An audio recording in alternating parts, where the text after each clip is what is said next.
নমস্কাৰ আজি 30 জানুৱাৰী 2023 বৰ্ষৰ আজি সোমবাৰ আৰু এই সোমবাৰ দিনটোত আমাৰ বিদ্যালয়ৰ প্ৰধান শিক্ষক অৱসৰপ্ৰাপ্ত প্ৰধান শিক্ষক শ্ৰীযুত ৰূপলাল মাঝি ডাঙৰীয়াই আমাৰ বিদ্যালয়লৈ এখন তেওঁৰ প্ৰয়াত পিতৃ সোণাৰাম মাঝিৰ স্মৰণিত এখন তোৰণ আগবঢ়াইছে। গতিকে আজি এই তোৰণখন শুভ উদ্বোধন কৰা হ'ব।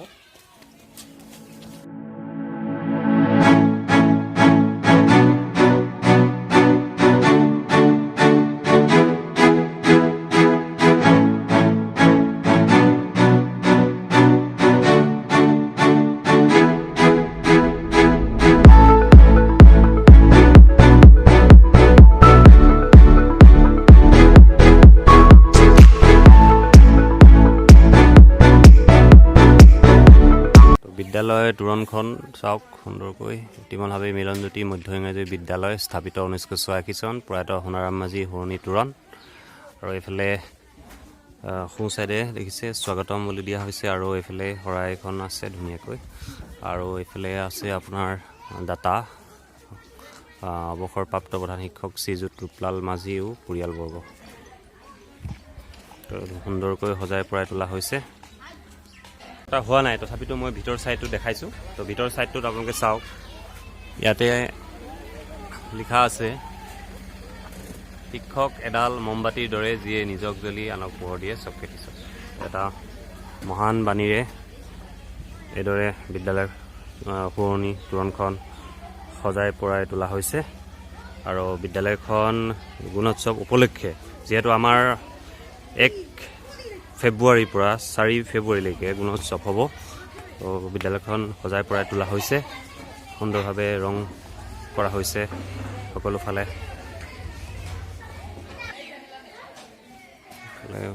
গছজোপা ৰূপক শ্ৰী ৰূপলাল মাঝি ডাঙৰীয়া আছিলে। 2014 বৰ্ষত মধুৰি আম গছজোপা ৰোপণ কৰা হৈছিলে। তদুপৰি ইয়াৰ উপৰিও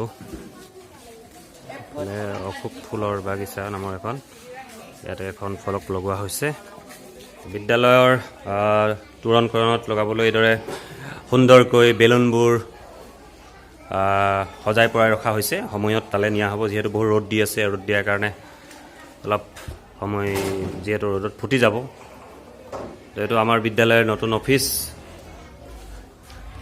আৰু ইতিমধ্যে আমাৰ প্ৰস্তুতি পৰ্ব প্ৰায় শেষ হৈছে।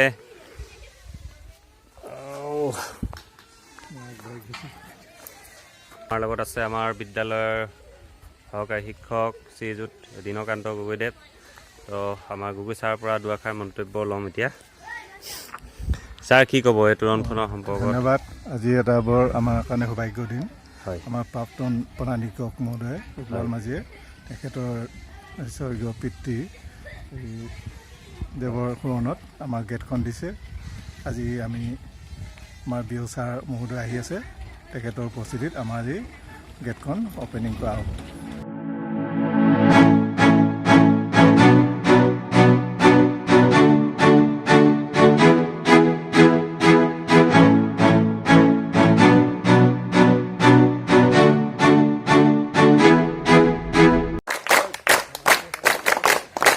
আমাৰ ব্লক MIS চিন্ময় ফুকন ডাঙৰীয়া আহি উপস্থিত হৈছে আমাৰ মাজত।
ইয়াত মই ৰাইজৰ সহযোগত ইয়াত আপোনাৰ বৰষুণে হাতে খেতি ৰাইজৰ অশেষ দান বৰঙণি আৰু শ্ৰমৰ ফলত মই আজি এই পিছপৰা অঞ্চলত এই বিদ্যালয়খন অনুষ্ঠিত কৰিলোঁ আৰু মই নিজৰ লগতে নিজৰ পৰিয়ালটোক পোহপাল দিয়াৰ লগতে মোৰ আশে পাশে থকা যিসকল ব্যক্তি আছে তেওঁলোকে সহযোগিতা পালে তাৰ বাবে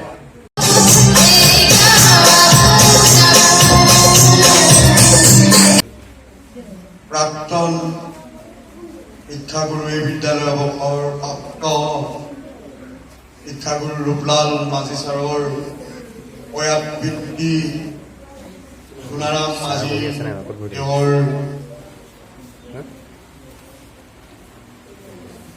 নাম যাতে বিদ্যালয়খনত কি ধৰণে তেওঁ কেনেকে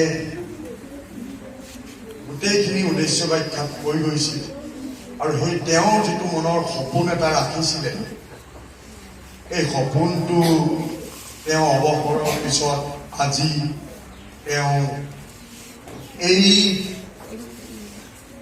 অঞ্চলত পিছপৰা অঞ্চলত বিদ্যালয়খনত প্ৰকাশ কৰি তেওঁ বিদ্যালয়খনৰ কাৰণে এখন স্মৃতি ছাত্ৰ ছাত্ৰীয়ে হওক বা স্থানীয় ৰাইজেই হওক বা বিদ্যালয়ৰ সকলো শিক্ষা গুৰুবৃন্দই হওক এই তোৰণখনৰ দৰেৰে অহা যোৱা কৰোঁতে যাতে তেখেতৰ প্ৰয়াত পিতৃৰ নামটো ছাত্ৰ ছাত্ৰীসকলে ল'ব শিক্ষাগুৰু বা স্থানীয় ৰাইজেও ল'ব তেনেকুৱা এটা মনত আশাৰে তেওঁ যিটো ব্যক্তি ৰাখি থৈছিলে আজি প্ৰতিফলিত হ'ল পিতৃৰ নামত যি পুনৰুন্মোচন কৰিলে এটা তেওঁৰ দীঘলীয়া আশা আমি আগতে আলোচনা কৰিছিলোঁ তেওঁৰ মনৰ কথা বহুত দিনৰ আগতে কৈছিলে যে কিবা এটা দি থৈ যাওঁ বিদ্যালয়খনত গতিকে প্ৰথমতে মই তেখেতলৈ কৃতজ্ঞতা বা ধন্যবাদ জ্ঞাপন কৰিছোঁ যে তেওঁ আজিৰ দিনত এখন তোৰণ নিদুৱে যে তেওঁ আজি দান দিব পাৰিছে দান দিয়াটো বহুত এটা মহান কাম আৰু সকলোৱে দান দিয়াটো মনৰ ইচ্ছা থাকিলেও কেউ বহুতে কৰিব নোৱাৰে গতিকে ছাৰ আজি সৌভাগ্যৱান তেওঁ যে আজি এই মুহূৰ্তত তেওঁ প্ৰয়াত পিতৃৰ ওপৰত এখন তোৰণ দান দিব পাৰিলে সেইকাৰণে আমি সকলো তেখেতৰ দীৰ্ঘায়ু কামনা কৰিছোঁ ভগৱানৰ ওচৰত আৰু হয়তো তেখেতৰ তেওঁ আদৰ্শ তেওঁ পিতৃ মাতৃক যিটো হ'ব লাগে এয়াই এই যিটো দাতা দান যিখন তোৰণ দিছে এই তোৰণটো তেখেতৰ কৰ্মজাতিকতা বহুত ওপৰলৈ নিয়াৰ লগতে তেওঁক এটা আসন দিব আৰু এই আসন আৰু এই চিনাকি এই কাৰ্যটোৱে উঠি অহা প্ৰজন্মকো কিবা এটা দিব বুলি মই ভাবোঁ মই নিজৰ চিন্তাধাৰাত ক'ব বিচাৰিছোঁ দিব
কছাৰী পথাৰ দেও পানী কুন্দপুৰী বাগিচা টিমৰ হাবি কছাৰী পথাৰ দেও পানী কুন্দপুৰী বাগিচা টিমৰ হাবি নলবৰীয়া নকছাৰী নলবৰীয়া নকছাৰী আছো আমি মিলি জুলি থাকিম সদায় মিলি জুলি তাৰ পৰিচয় নহয় জানো এই স্কুলখনি তাৰ পৰিচয় নহয় জানো এই স্কুলখনি